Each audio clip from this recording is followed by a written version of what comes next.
So, you want to know about the Torah? Today I'm planning on giving out very basic information about Judaism. This podcast is for beginning Jews, but I have a feeling that some of the things I mentioned today will be new to more practiced Jews. Beginning Jews probably know very little of this information because they have been afraid to ask, not wanting to look ignorant, or no one has taken the time to teach them these things. Simply stated, the Torah of Truth, as it's often called, contains righteous laws and true teachings.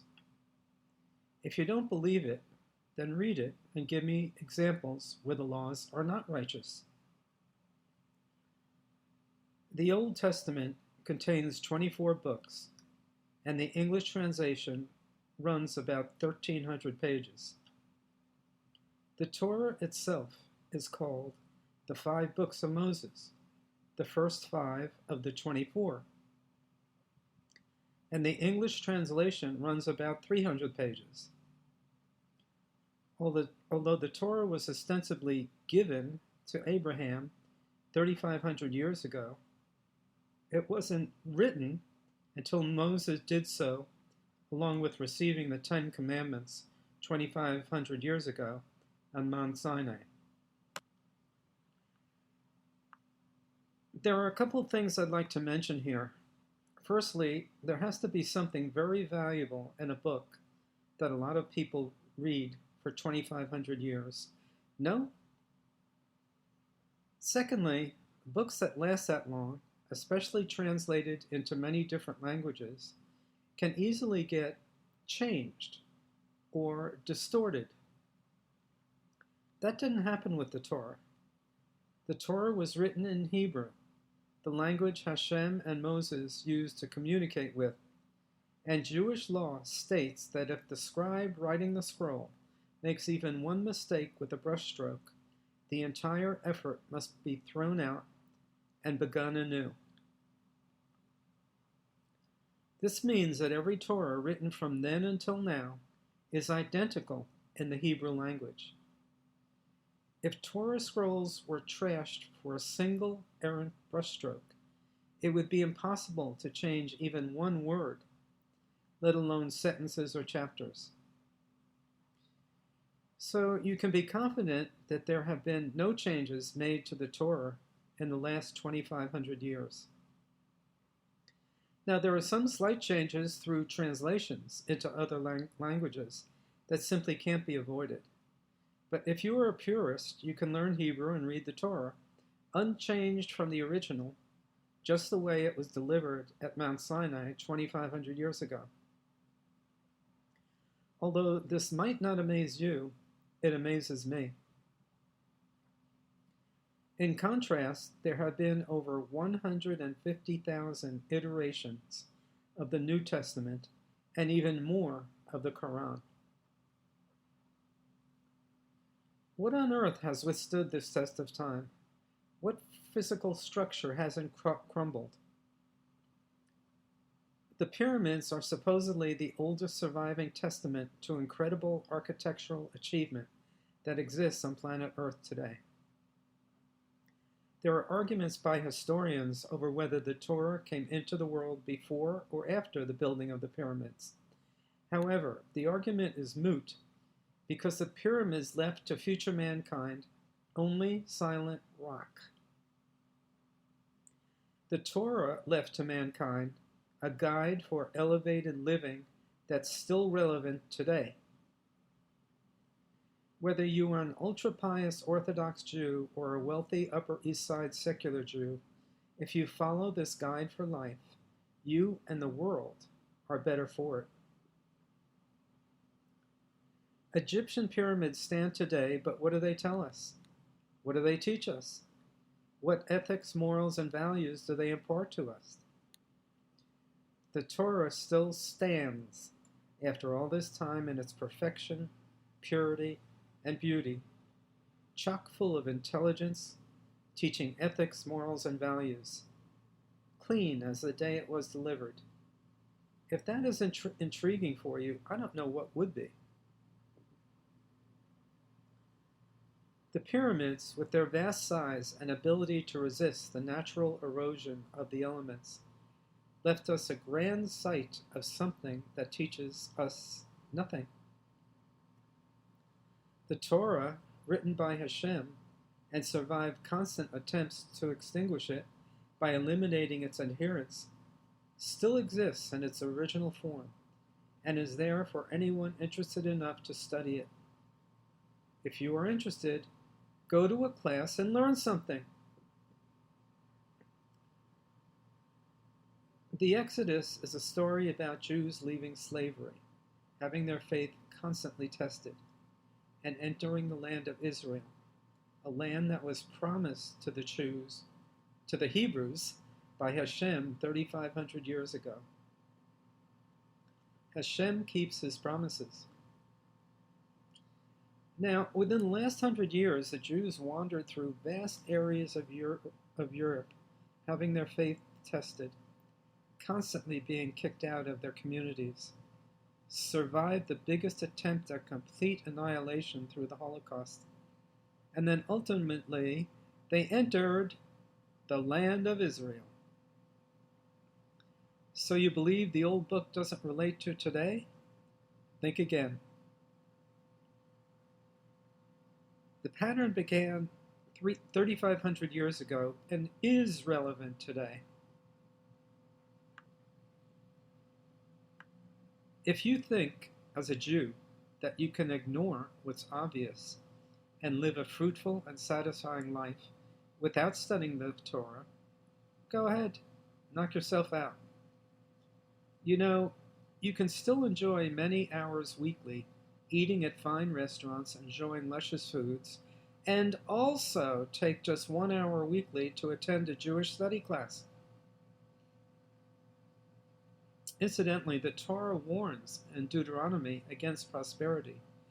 Not that prosperity is a bad thing in and of itself. To the contrary, the Torah actually promotes it.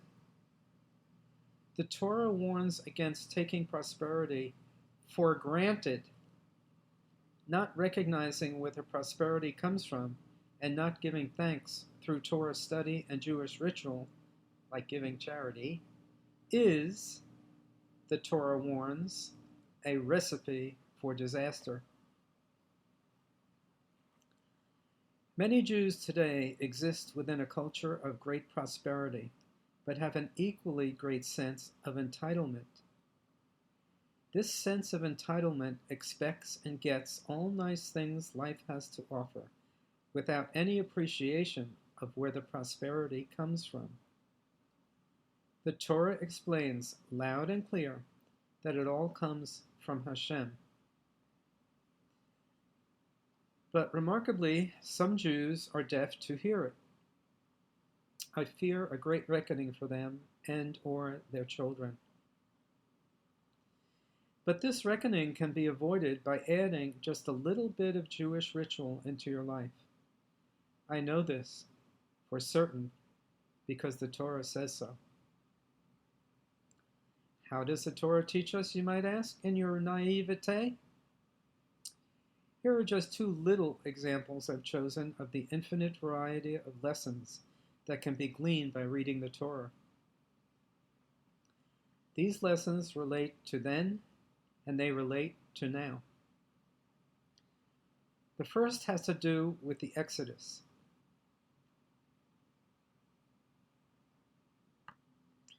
Enslaved Jews leaving Egypt for freedom and liberty. Aren't you a Jew, enslaved by your attachment to secular materialism? And when you finally make the decision to leave your own personal Egypt, aren't you going off into a wilderness with barely anything at all, not knowing where you are going, with Egyptian secular armies running after you, having to trust in Hashem for everything? It worked out for the Jews then, and it will work out for you now. The second example has to do with the war between the newly freed Hebrew slaves and Amalek, as described in the Torah. Amalek, you will learn, is the arch-enemy of the Jews. When the Jews are first getting started on their trek through the desert, they were stragglers, the weakest and most vulnerable, in the back of the procession. They were attacked by the nation of Amalek. Likewise, after you make a firm decision to leave your old secular life and pursue a greater enjoyment of life by increasing Jewish ritual and study, doubt, with a capital D, the evil boogeyman in the back of your mind, attacks the straggler and makes war with you. Amalek, doubt, assaults your decision at your weakest and most vulnerable place.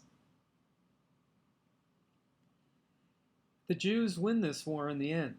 You'll have to read the Torah to find out how. But not without some pain and loss. This little story, in passing within a chapter in the Torah, warns you about what might happen if your dedication to Hashem wavers, and then the Torah shows you the way to overcome the challenge. Lessons like these are nothing new and have been going on with others like you for 2,500 years. If you don't study the wonderful Torah, you don't get the benefits contained within it. And there are 330 pages of little stories just like this, with lessons upon lessons to be gleaned in this faultless manuscript. The stories are quite basic, but discovering the underlying lessons are the fun of it all.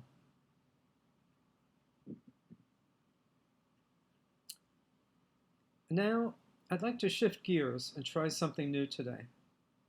I'd like to expose you to a bit more of, quote, advanced Judaism.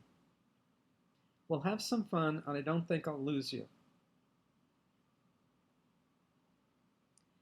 This podcast is for beginners to Judaism, and so I've been showing you ways to do rituals that will increase your desire for more.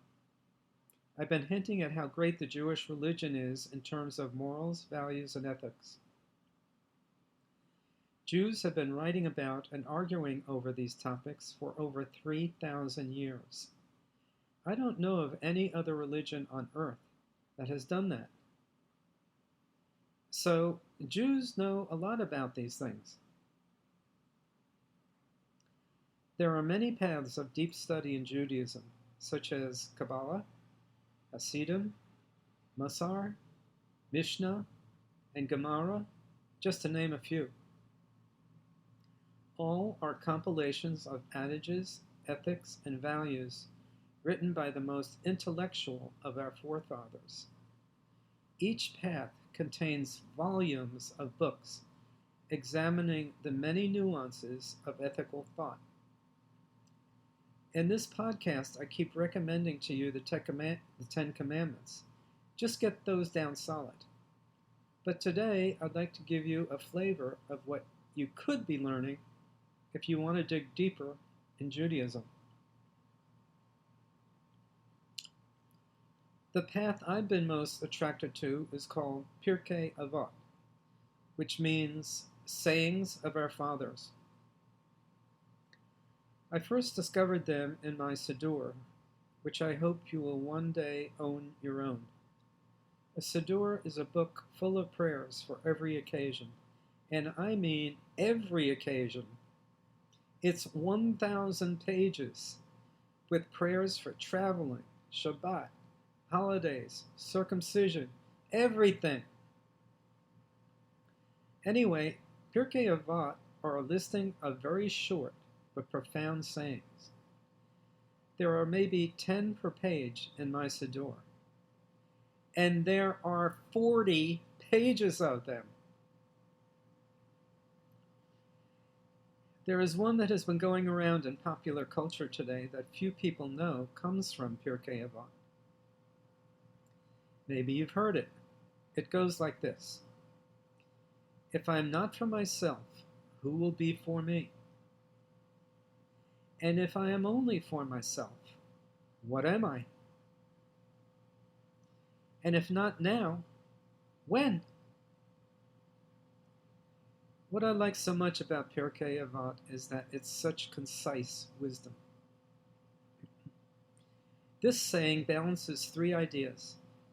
First, personal responsibility, where you must advocate for yourself and take responsibility for your own life. Second, concern for others, as living solely for yourself is morally insufficient, as human beings have obligations to other people. And third, urgency, as good intentions should be acted upon now rather than postponed indefinitely. I love this stuff.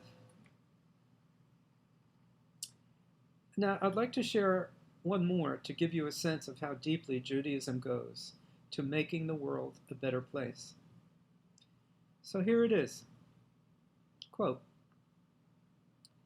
there are 4 character types among people. A, one who says, my property is mine and yours is yours. It's an average character type, but some say this is characteristic of Saddam. B, mine is yours and yours is mine, is an unlearned person. C, mine is yours and yours is yours, is scrupulously pious. Yours is mine and mine is wicked. Okay, so quickly, my property is mine and yours is yours sounds reasonable, but then it's compared to Saddam, which was destroyed by Hashem because of its nonstop evil. It's a statement of division. Mine is mine, yours is yours, but it ignores any connection or responsibility to your fellow man. Thus, charity is one thought lost in the discussion. Without any connection to anybody else, it's described as average. Mine is yours and yours is mine is a description of a communal lifestyle. Communism killed more people on earth than any other political or religious dogma. So a person described in this way is considered unlearned or one ignoring historical facts. Expecting gifts from others, yours is mine, is demeaning and not a source of uplifting values. Mine is yours and yours is yours describes someone who is willing to give up everything for his fellow man and expects nothing in return. So he is considered pious. Yours is mine and mine is the exact character of a king or a dictator, and so is described as wicked. There are such people who are benevolent dictators, but the character flaw still resides within them. So which character type are you? Each character type listed is a source of ongoing discussion. However, the very next Pirkei Avot describes 4 types of character temperaments. So then you add 4 temperaments on top of 4 character traits, and discussions go on and on throughout millennia. Your life, tangling with values, ethics, and morals, abundant in the Torah, will do more for you than binge-watching Third Rock from the Sun. Pirkei Avot is my path. If you wish to move your Jewish understanding beyond the 10 Commandments, you'll find which discipline suits you best, a path that connects for you. But when you study ethics, morals, and values, in whatever form, you can't help but absorb them into your life. And as you refine your own actions in the world, it makes the entire world a better place. That's the goal of Judaism, and that's when you know you are a Jew. Until next Monday, Shalom.